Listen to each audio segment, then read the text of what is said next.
Hello everyone and welcome back. This is Maya, and in today's video we're gonna explain how website works. This is the second video of the series Web Fundamentals, and let's just dive into it. By the end of this room, you'll know how websites are created and we'll be introduced to some basic security issues. When you visit a website, your browser such as Safari, Google Chrome, etc. makes a request to the web server, and we took how the request is handled in the previous video. Asking for information about the page you're visiting, it will respond with the data that your browser uses to show you the page. A web server is just a dedicated computer somewhere else in the world that handles your request, and here is an example of a request being sent from your browser to the server, and the server is just some other PC. So starting with the request from your browser, the normal HTTP request that we talked before, and then the request will reach the server. It will be handled by the server, and then you will get a response back through the internet, of course, and then you receive your response in the browser, and the page get displayed like this, like we see here. So let's go down. There are two major components that makes up a website, ideally front end and back end, or what's called the client and server side model. So the front end or the client side, the way your browser renders a website, just like what you see now, and the back end or the server side is the server that processes your request and returns a response. So for now you don't need to know much about the back end, just focus on the information given. There are many other processes involved in your browser making a request to the web server, but for now you just need to understand that you make a request to the server and it responds with the data your browser uses to render information to you. So let's go to the questions. What term best describes the component of a web application renders by your browser? So that should be the front end. Go to the second task, HTML. Let's view the site that we have over here. Scroll down again. So websites are primarily created using HTML to build websites and define their structure, CSS or cascade style sheet to make websites look pretty by adding styles options, and finally JavaScript implement complex features on pages using interactivity. So basically HTML is used to create the page, just like you see here. CSS is for the styling of the page, the colors and everything, and JavaScript is what makes the page interactive. So when we click a button, something happens like this. This is all the work of JavaScript. Hypertext Markup Language, or HTML, is the language websites are written in. It's compound created of elements, also known as tags, are the building blocks of HTML pages and tells the browser how to display content. The code snippet below shows a sample HTML document, the structure which is the same for every website. Every website you start with the same tag, starting with this tag doc type HTML. You're telling your browser that this document type is HTML, and then you start with an HTML opening tag and we close it with an HTML closing tag. You finish the whole code with a closing tag of HTML. Under the HTML you can have subtags, so starting with the head and body. The head defines some metadata for the browser to understand, like the title of the website and some other information, and the body defines what will be printed on the page when it's rendered. So in here we have a tag called h1 or heading 1 and closing tag of heading 1, and in between these opening and closing tag, the text that you want to be displayed. In this example we have an example heading, and p tag for paragraph, and we have here an example paragraph, and then we close the body tag with a closing body tag. So let's move. You can have some additional elements or tags like button to create a button and you click on. Images you can create it with img. Lists you can have ls, and much more tags. So tags can contain attributes such as the class attribute, which can be used to style an element. So you can give all the paragraphs in the page a class called bold text, and then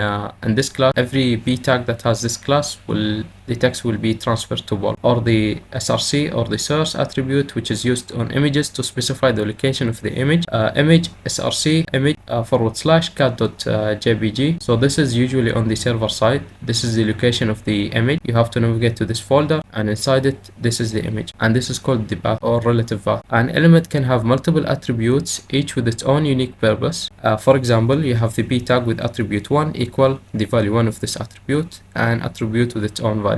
For the image tag, we can have another attribute that's called alt or alternative. In case the image didn't get displayed, you can see a text describing the image. So let's continue. Elements can also have an id attribute, and bear in mind that the id is special. It should be unique, which differs it from a class. Class can be assigned to many elements, but the id should be uniquely per element, and we'll see why. Which is unique to the element, unlike the class attribute where multiple elements can be used or assigned to the same class. An element must have different IDs to identify them uniquely. Element IDs are used for styling and to identify it by JavaScript. So this is the second usage of the ID. You can view the HTML on the website. So let's see how it looks. This is the starting doc type, the HTML and the closing, and you can see here some HTML tag. When you render it, you're gonna see a cat image. So let's go down to see what's required. Let's play with some HTML. On the right hand side, you should see a box that renders HTML. If you enter some HTML in the box and click the green render, it should render the page and display your text. So let's click continue on this. One of the images on the cat website is broken. Fix it and the image will reveal the hidden answer. So we have the first image here and we have a second image. Notice that the extension is not written in the second one, so let's add it, render, and you can see here we got the text. So it's HTML here. On the final one, it's saying add a dog image to the page by adding another image tag. On line 11, the dog image locations image /dog/1.png. So here we're supposed to add the dog image. So let's write it, image search equal, you open quotes and then you close the image, and let's just copy the path. This is the path for the dog image, and once you click render, it should render the dog image. So here we have. So let's move to the third task, which is JavaScript. JavaScript, or usually called JS, is one of the most popular coding languages in the world and allows pages to become interactive. HTML is used to create website structure and content, while JavaScript is used to control the functionality of these web pages. Without JavaScript, a page would not have interactive elements and would always be a static. This was the case with Web 1. Usually it was just blogs and documents shared, and it was called static pages because you don't have any interactivity in the page. With the introduction of Web 2, JavaScript was introduced. Then we started to have pages with buttons to click, online games, etc. So this was the interactivity that JavaScript added. JS can dynamically update the page in real time, giving functionality to change the style of a button when a particular event on the page occurs, such as when a user clicks on a button or display a moving animation. JavaScript is added within the page source code and can be either loaded within the script tag. This is a new HTML tag called script, or can be included remotely with the source attribute. You have a script with the source to the script location, and then you close it. The following JavaScript code finally finds an HTML element on the page with the ID of demo and changes the element's content to Hack the Planet. So this is why the ID is important to be unique, because in JavaScript you can grab an element by its ID, and in this case the ID is demo. So you take that element and then you go to its text, which is inner HTML, and then you change it to Hack the Planet. So the way you do that is you start with the Word document, meaning the whole HTML document, and then from then you grab it by the ID. Just make sure that you write it all in this case because it's case sensitive. Let's continue. HTML elements can also have events such as on click, on hover, etc. that executes JavaScript when the event occurs. The following code changes the text, the element with the demo ID to button click, and now we have a button, and we're gonna add JavaScript to it, which is on click document that get element by ID demo dot inner HTML. You're gonna change it to button click, and on first it was click me, which is shown here. On click event can also be defined inside the JavaScript tags and not an element directly. So let's move to the question side. Click the view site, which we did. Button in this task on the right hand side, add JavaScript that changes the demo element content to Hack the Planet. So we already have it here. We can copy it or we can just write it. In this example, I would just copy it. So let's move this. We're supposed to add it here, and notice that we added it between an opening script tag and a closing script tag. So let's render the page, and we got it. So congratulations, and this is the flag. JS is fun. So let's paste the answer. Let's move to the second one. Add the button HTML from this task that changes the element text to button click. So let's just copy it and see what it does. Control C to copy it. We need to put it below the script tag. So now let's render it. Let's click OK. Now we have a button that says click me. Notice that it's following this text. Once we click it, the button change or the text changes from I forgot what it was high there. It got changed to button click, and this is JavaScript. It has more into it, but we can view it later. For now, let's continue. Task 4, sensitive data exposure. Let's view the site. Sensitive data exposure occurs when a website doesn't properly protect or remove sensitive clear text information to the end user, which means us, usually found in website's front-end source code. So we have a source code on any web page. You can right click and then scroll down to view the page source code. If we clicked on it, it should be something like that, or you can click on line wrap just to view the source code. And in here, usually developers forget to remove the comments, which can leak some information. So let's continue. We now know the websites are built using many HTML elements or tags, all of which can be seen simply by viewing the page source. A website's developer may have forgotten to remove login credentials, hidden links to private parts of the website, or other sensitive data shown in the HTML or JavaScript. In this example, he added a comment which says remove the test credentials. So basically this was used to test the website, and they forgot to remove it, which is admin and password 123. So this account can have admin privilege, which can be quite dangerous for the application. So you should remove any comments when creating an application before launch it to production. Sensitive information can be potentially leveraged to further attackers access within different parts of web application. For example, there could be an HTML comments with temporary login credential, and if you view the page source code, you can find it. Usually this is something important in bug bounty programs, that you would try to look if you find any comment or sensitive data exposure. You could use these credentials to log in somewhere else in the application, or worse, used to access other backend component of the site. Whenever you're assessing a web application for security issues, one of the first things you should look for or review in the page source code to see if you can find any exposed login credentials. So in this case, let's try and put any username, me, and the password, our right password. Try to log in. It tells me it's incorrect credentials. Try to look at source code. So let's view the source code that they have. And as you can see here, we have a comment over here which says remove the test credentials. The username is admin and the password is test passwd. We can close the source code, and it tells us where is the password hidden in the source code, passwd. If we try to log in without credentials, it tells us congratulations. And now finally with HTML injections.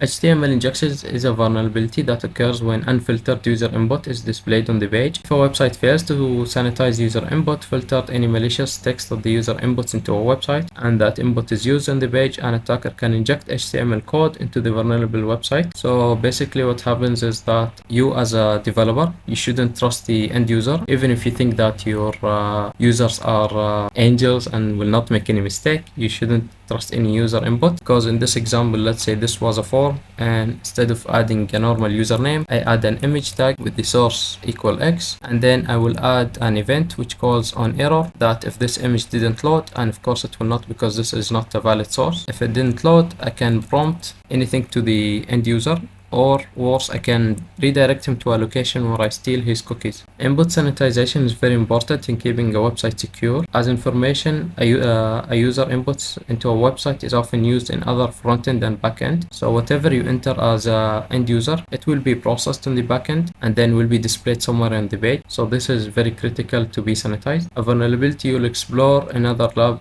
is database injections. So if you can reach the back-end database and manipulate it somehow, you can reveal other users' credentials, or worse, you can delete the whole database, where you can manipulate a database lookup query to log in as another user by controlling the input that directly used in the query. But for now, let's focus on HTML injections, which is a client-side attack. When a user has control of how their input is displayed, they can submit HTML or JavaScript code, and the browser will use it into the page, allowing the user to control some part of the page. So let's look at the image. Here the user should enter his name, and then the user enters information. This information is fed to a JavaScript code. In the script, this is a function. A function is a block of codes. So consent, name, this is just defining a name variable. Document.getElement by ID, you're getting the value of the name that the user enters, and then finally you're feeding it into this. So welcome plus the name or the value that the user enters. Usually the user should enter his name normally, but in a case where he enters an HTML injection, this can be displayed back to the user and can cause harm to the server or the front-end user. No input is sanitized, so you can write your own HTML or JavaScript and it will be used on the page. So let's go down. I've already explained this. The general rule is to never trust user input. To prevent a malicious input in the website developer should sanitize everything the user enters before using it in the JavaScript function. In this case, the developer could remove any HTML tags, so he prevents any HTML tags to be used as input. View the website on the task and inject an HTML, so the malicious link will redirect the user to this location. Let's view the site. I think I forgot to view it. This is the one. So here we should enter the name. I will enter my name. You see that nothing happens. So we can enter H1 and let's see. This is a heading 1, but nothing is printed on the page. So now let's try to add this link, and the way to add it is that for now I'll copy it. There is a tag specifically to add links called the A tag, and the attribute is called href, and then we need to put it in quotes, close it, and here we will display the text that we want to do. So text displayed, I'll keep it as display, and closing A tag, and let's submit that. We submitted it. Oh, I thought it doesn't work for some reason, but we had to click the button. So close, and now this is the display text and closing A tag. So say hi, you can see that display text and it's clickable. Congratulations, and this is the final flag. Once the user click it, it will redirect me to a different page. So submit, and with that we finish the lab. So see you again with the next lab.